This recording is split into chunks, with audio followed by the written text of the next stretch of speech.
नमस्ते दोस्तों, मैं हूं आपकी एस्ट्रोलॉजर फ्रेंड शिक्षा। और आज हम बात करेंगे एक बहुत इंटरेस्टिंग टॉपिक पर दोस्तों। What is soul? आत्मा क्या है दोस्तों? तो चूंकि मैं अभी इतनी कोई ज्ञानी ध्यानी इतनी बड़ी पंडित नहीं हूं, लेकिन जहां तक मैंने इस चीज को समझा है, तो दोस्तों सबसे पहले हम चलेंगे श्रीमद् भगवत गीता में भगवान ने क्या कहा है। भगवान ने कहा है आत्मा अजर अमर अविनाशी है, इसको कोई नष्ट नहीं कर सकता।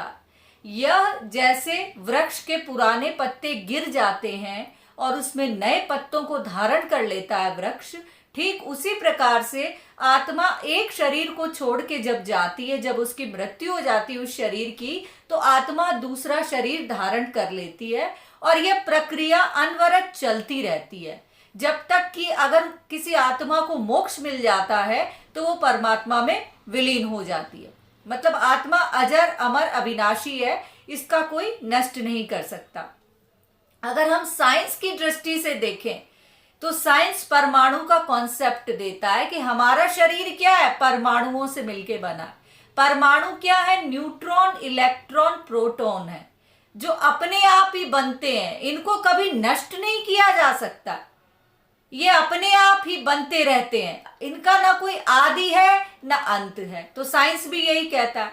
तो आप ये देखिए, भगवान विष्णु जो हमारे कण कण में वास करते हैं, यानी विष्णु को अगर हम संधि विच्छेद करें तो विश्व का अणु यानी सबसे बड़ा टुकड़ा यानी कि परमात्मा, और हम सब क्या है? परमाणु, यानी उस विश्व के अणु के छोटे कण परमाणु। तो परमाणुओं से मिलके ही अणु बनता है दोस्तों, या अणु जो है वो परमाणुओं में विभाजित होता है। तो ये बात इस तरीके से यहाँ सत्य बैठती है कि हम सब आत्माएं उस परमात्मा का अंश है, कि जैसे भगवान श्री कृष्ण ने गीता में भी कहा है। अगर हम जन्म की दृष्टि से देखें दोस्तों, तो हमारे माँ बाप सिर्फ हमारा शरीर बनाते हैं। हमारा जो जब हम गर्भ में होते हैं दोस्तों, तो हम भ्रूण के रूप में होते हैं, निर्जीव पिंड के रूप में। जब आत्मा उसमें प्रवेश करती है दोस्तों, तभी हमें जीवन मिलता है और हम जीव बनते हैं दोस्तों। जीव प्लस आत्मा का कॉम्बिनेशन ही जीवात्मा। जीवन किससे मिला? आत्मा से। तो ये जो चक्र चलता है दोस्तों, ये नैसर्गिक तरीके से चलता है। माँ बाप मिलके हमें बनाते हैं, यानी हमारे शरीर को बनाते हैं दोस्तों। आत्मा उसमें बाहर से प्रवेश करती है दोस्तों। हमारा शरीर 5 तत्वों से मिलकर बना है दोस्तों। शरीर, अग्नि, जल, वायु, आकाश और पृथ्वी, ये 5 तत्व हैं। कैसे? जैसे पृथ्वी जिन धातुओं से बनी है ना दोस्तों, जिन खनिजों से, जिन लवणों से, वो हमारे भीतर भी है स्वाभाविक तौर से, तो पृथ्वी तत्व हो गया। जल तत्व हमारे खून में है, हमारे वसा में है, हमारे श्लेष्मा में है, हमारे फेफड़ों में है, तो जल तत्व हो गया दोस्तों। अग्नि तत्व जठराग्नि है, जो भोजन का पाचन करती है दोस्तों। वैष्णावर अग्नि है प्राणों के रूप में, कानों में धधक धधक, कई बार उंगली आपने डाली होगी, जीवंतता का संकेत। ये वैष्णावर अग्नि हमारे प्राणों का सूचक है। अच्छा, तो वो हो गया हमारा अग्नि तत्व दोस्तों। वायु तत्व है, हवा रहती है हमारे भीतर। और आकाश तत्व क्या है दोस्तों? अगर हम शरीर में आकाश तत्व, सभी जगह आकाश ही आकाश है, तो आत्मा भी एक प्रकार से दोस्तों, हमारा मन आकाश तत्व है। जिस प्रकार आकाश अनंत है, कोई उसकी सीमा नहीं है आकाश की, उसी प्रकार से हमारा मन है। और अगर देखा जाए तो दोस्तों, आत्मा को 5 तत्वों से परे माना गया, लेकिन अगर मैं इस कॉन्सेप्ट को मानती हूं कि आत्मा में भी कहीं ना कहीं आकाश तत्व है दोस्तों, वरना वो प्रयाण कैसे करती है, वो आती कैसे है दोस्तों, और वो जाती कैसे? माध्यम तो चाहिए ना। जैसे आकाश अनंत है, आकाश अनंत है, अनादि है, उसका कोई छोर नहीं है। ऐसे आत्मा अनंत है, अनादि है, उसका कोई छोर नहीं है। अंगुष्ठ के आकार का शरीर आत्मा का भी होता है दोस्तों, सूक्ष्म शरीर जिसको बोलते हैं, लेकिन वो नंगी आंखों से दिखाई नहीं देता। हम लोगों के पास ये पावर नहीं है, जिनको भौतिक शरीरी जो है, कि वो उस आत्मिक शरीर को देख सकें। लेकिन आत्मा के पास ये पावर होती है दोस्तों, कि वो हमारे भौतिक शरीर को अगर चाहे तो वो देख सकती है। क्योंकि दोस्तों उनका भी एक अलग लोक है और हमारे अलग लोक है। हम जिस लोक में रहते हैं उसके आयाम बदल जाते हैं दोस्तों, और आत्मा का जो लोक है उसका आयाम अलग है। इसको बोलते हैं इलेक्ट्रोमैग्नेटिक फील्ड। तो कभी साइंस ने इतनी तरक्की कर ली है दोस्तों, प्रेत क्या है, भूत क्या है, वो मशीनों से उनको कैसे पकड़ लेते हैं, क्योंकि वो इलेक्ट्रोमैग्नेटिक फील्ड में वो मशीनें काम करती है दोस्तों।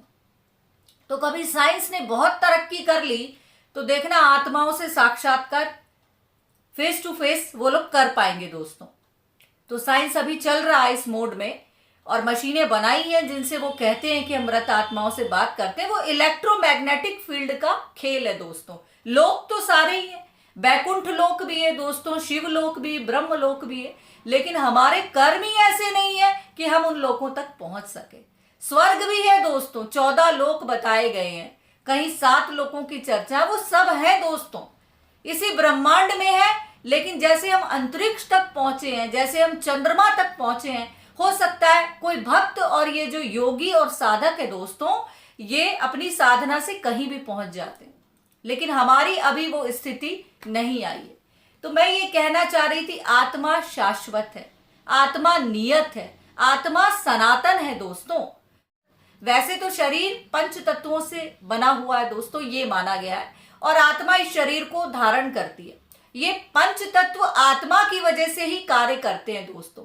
आत्मा के बिना शरीर का कोई अस्तित्व नहीं। तो कोई अगर पूछे कि प्राण क्या है, प्राण वो ऊर्जा है दोस्तों जो आत्मा को शरीर से जोड़े रखती है। अगर शरीर से प्राण निकल जाए तो आत्मा उस शरीर में नहीं रह सकती है। कुछ लोग आत्मा को ही प्राण कहते हैं दोस्तों। प्राण आत्मा की वो एनर्जी है, वो कंपन है जो शरीर से जोड़े रखता है दोस्तों, जहां तक मेरी स्टडी है। अभी मैं उतनी भी पंडित नहीं हूं दोस्तों, पर जहां तक मैंने पढ़ा है। अच्छा, मन क्या है दोस्तों? लोग कहते हैं कि आत्मा ही मन है। नहीं, मन, बुद्धि, चित्त और अहंकार हमारे 4 अंतःकरण हैं दोस्तों। मन सोच विचार करता है, बुद्धि निर्णय लेती है दोस्तों, चित्त अनुभव करता है दोस्तों, और अहंकार हमारी स्वार्थ परक अंतः इंद्रिय है दोस्तों। तो ये हमारे अंतःकरण है। और बाह्यकरण कौन से होते हैं? 5 ज्ञानेंद्रियां, आंख, नाक, कान, जीभ और त्वचा, और 5 कर्मेंद्रियां, वाणी, हाथ, पैर, गुदा यानी उत्सर्जन द्वार और जननेंद्रिय, ये हमारे कर्मेंद्रिय हैं दोस्तों। तो ये जो बाह्य इंद्रिया है और मन, बुद्धि, चित्त, अहंकार, इन सब से मिलकर ही दोस्तों शरीर और सूक्ष्म शरीर। तो मन, बुद्धि, चित्त और अहंकार सूक्ष्म शरीर के काम करते हैं दोस्तों। और ये जो बाह्य इंद्रियां है, ये बाह्य करण है, ये भौतिक शरीर के काम करते हैं दोस्तों। तो हमारी जो आत्मा होती है दोस्तों, वो शुद्धि या अशुद्धि, आत्मा रूप, रस, गंध, स्पर्श सबसे परे। आत्मा का ना कोई आकार माना गया है दोस्तों, लेकिन कहीं ना कहीं शास्त्रों में लिखा गया है कि आत्मा अंगुष्ठ के आकार की, लेकिन आत्मा निराकार ही है दोस्तों। आत्मा को अनुभव किया जा सकता है योग के द्वारा। अगर हम ओम में ध्यान लगाते हैं तो हम आत्मा को पा सकते। बड़े बड़े योगियों ने पाया। जो आत्मा के रहस्य को समझ लेता है दोस्तों, वो इंद्रियों को जीत लेता है। जब हमको ये एहसास हो जाता है कि हम परमात्मा से अलग नहीं है, उसी परमात्मा का हम अंश हैं। वो अणु है दोस्तों, हम परमाणु हैं दोस्तों। परमाणुओं से मिलके अणु बना, या वो अणु परमाणुओं में विभाजित हो गया, यानी परमात्मा हम आत्माओं में विभाजित है दोस्तों। तो अगर कोई कहते हैं आत्मा को माध्यम तो चाहिए, तो मैं ये कहूंगी कि आत्मा अगर है तो वो आकाश तत्व में, इस अनंत आकाश में विचरण करती है दोस्तों। और जब बच्चा आता है गर्भ में मां के, और एक निश्चित समय के बाद वो आत्मा, ये निर्धारित होता है प्राकृतिक तौर से कि किस शरीर को वो चुनती है दोस्तों। उसमें कठोपनिषद कहता है कि हमारा जो सहस्त्रधार चक्र है, हमारा जो ब्रह्मरंध्र है, उससे आत्मा प्रवेश करती है दोस्तों शरीर में। लेकिन निकलने के 9 द्वार होते हैं दोस्तों, आंख, नाक, कान, गुदा, जननेंद्रिय, कहीं से भी प्राण निकल जाते हैं दोस्तों। तो ये कहना कि आत्मा ब्रह्मरंध्र से कभी नहीं निकलती दोस्तों, लेकिन ब्रह्मरंध्र से जब बच्चा गर्भ में होता है तो आत्मा प्रवेश करती है। उस आत्मा के प्रवेश से हमें जीवन मिलता है और हम जीवात्मा हो जाते हैं दोस्तों।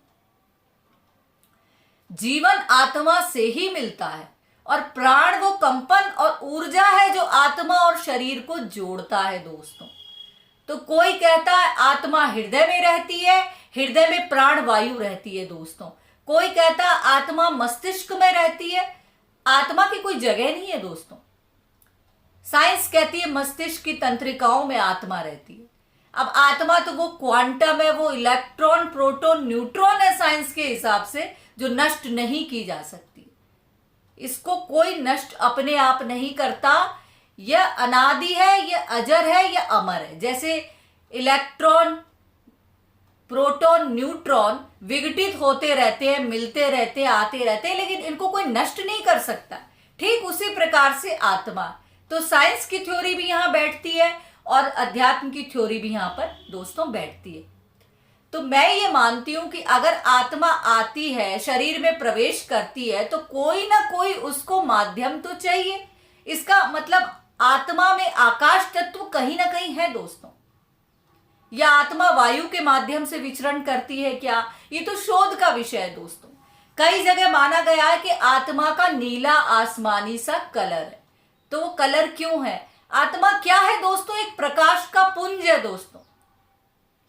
और इस प्रकाश पुंज को देखा जा सकता है अगर हम ध्यान लगाएं। यहां इस प्रकाश पुंज को देखा जा सकता है दोस्तों अगर हम साधना करते हैं, अगर हम ओम की साधना करते हैं, अगर हम मंत्र की साधना करते हैं। आत्मा क्या है? सेल्फ।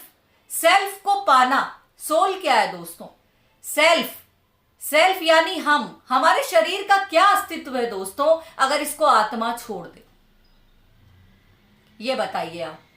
तो ओपन हार्ट सर्जरी होती है तो हार्ट शरीर के बाहर निकाल के रख दिया जाता है दोस्तों, और मशीनों पर शरीर को रखा जाता है। तो क्या आत्मा उस वक्त हार्ट के साथ बाहर निकलती है अगर हृदय में रहती है दोस्तों? और अगर मस्तिष्क में रहती है दोस्तों तो ब्रेन डेड हो जाता है। फिर भी वो जिंदा क्यों होता है? जब ब्रेन ही डेड हो गया तो फिर शरीर कैसे रहता है दोस्तों कोमा में? ये बताइए। इसका मतलब आत्मा की कोई निश्चित जगह तो नहीं है। वो शरीर के किसी भी अंग में निवास कर सकती है, कहीं भी रह सकती है, या शरीर के भीतर संपूर्ण आकाश है उसमें फैली हुई है दोस्तों। मैंने बताया ना 5 तत्वों से मिलके ये शरीर बना। जैसे कुम्हार का चाक होता है दोस्तों, जो मट्टी का मटका बनाता है, वो भी 5 तत्व होते हैं उसमें। इसके लिए मैं डिटेल में नहीं जाऊंगी। आप सब समझते हैं कि कुम्हार के चाक में जब वो मटका गढ़ता है तो कैसे 5 तत्व होते हैं। मिट्टी को पानी में सानता है, हवा में सुखाता है, आग में तपाता है। आकाश तत्व है ही मटके में भरा हुआ। आकाश तत्व कहां नहीं दोस्तों? तो हो ही गए ना 5 तत्व। तो ठीक इसी प्रकार से शरीर है दोस्तों। इसीलिए शादी ब्याह में कुम्हार के चाक की पूजा होती है दोस्तों, क्योंकि एकमात्र वही है जो 5 तत्वों को गढ़ता है। कुम्हार का चाक। तो कुम्हार भी एक तरह से ब्रह्मा जी के समान है दोस्तों। इसीलिए कुम्हार का निरादर कभी ना करें, कभी भी उससे मोल तोल ना करें। तो आत्मा को दोस्तों कोई ना कोई, मेरा ये मानना है कि आत्मा को कोई ना कोई चीज आगे बढ़ने के लिए तो चाहिए ना। तो वो आकाश में विचरण करती है, तो कहीं ना कहीं आकाश तत्व तो है। जैसे लोग कहते हैं आत्मा कोई तत्व नहीं है, 5 तत्वों से मिलकर शरीर बना है, आत्मा इस शरीर को चलाती है। तो वो 5 तत्व भी उस आत्मा की वजह से ही कार्य करते हैं। आत्मा ब्रह्मांड में ही है दोस्तों। यथा ब्रह्मांडे तथा पिंडे, ऐसा कहा गया। जहां ब्रह्मांड है वही तो पिंड है दोस्तों। तो ब्रह्मांड में क्या है? अनादि आकाश फैला हुआ सबसे पहले तो आत्मा कहीं ना कहीं आकाश से जुड़ी है दोस्तों। वो आकाश तत्व ही मां के गर्भ में प्रवेश करता है और बच्चे के ब्रह्म रंध्र से होते हुए। इसीलिए दोस्तों कोई मर जाता है तो कपाल क्रिया की जाती है। अंत्येष्टि कर्म के दौरान हिंदुओं में कपाल क्रिया की जाती है। आप देखिएगा, यहां मारा जाता है कि भाई यहां आत्मा आके चिपक ना गई हो, बैठ ना गई हो कहीं, तो कपाल क्रिया की जाती है दोस्तों। तो तो आत्मा के विषय में आज हमने इतनी चर्चा की है दोस्तों। और जब आत्मा शरीर छोड़ देती है ना दोस्तों, तो फिर कोई प्राण नहीं, कोई जीवन नहीं है। मन बुद्धि अहंकार पे भी जितना हो सका मैंने बताया है दोस्तों। तो मैं यही कहना चाहूंगी, आत्मा अनंत है दोस्तों, अनादि है, अजर है, अमर है, अविनाशी है। और आत्मा क्या है? एक प्रकाश का पुंज है दोस्तों, यही सार है। वो प्रकाश जब इस शरीर को छोड़ देता है तो फिर शरीर अंधकार है, कुछ नहीं है दोस्तों। फिर उस शरीर को पंच तत्वों में विलीन कर दिया जाता है। अंतिम संस्कार के बाद वो स्वतः विलीन हो जाता है दोस्तों। उसके अंत्येष्टि कर्म यानी अंतिम जो 16वां संस्कार है उसका कर दिया जाता है। आत्मा कभी नष्ट नहीं होती है। आज कोई आदमी मर जाता है दोस्तों और उसका नाम कैलाश चंद है, तो कैलाश चंद खत्म हुआ है दोस्तों, उसका भौतिक शरीर खत्म हुआ है, लेकिन आत्मा अजर अमर अविनाशी है।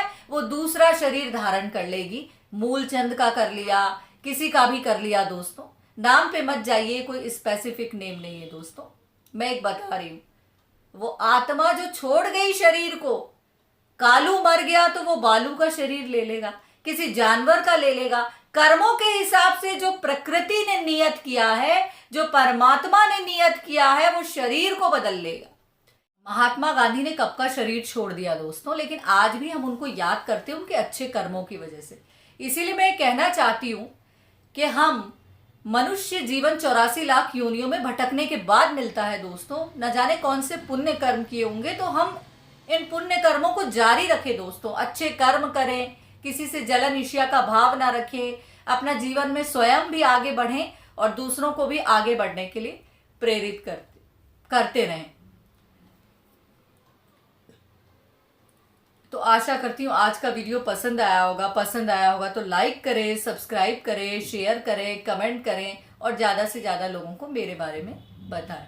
नमस्कार।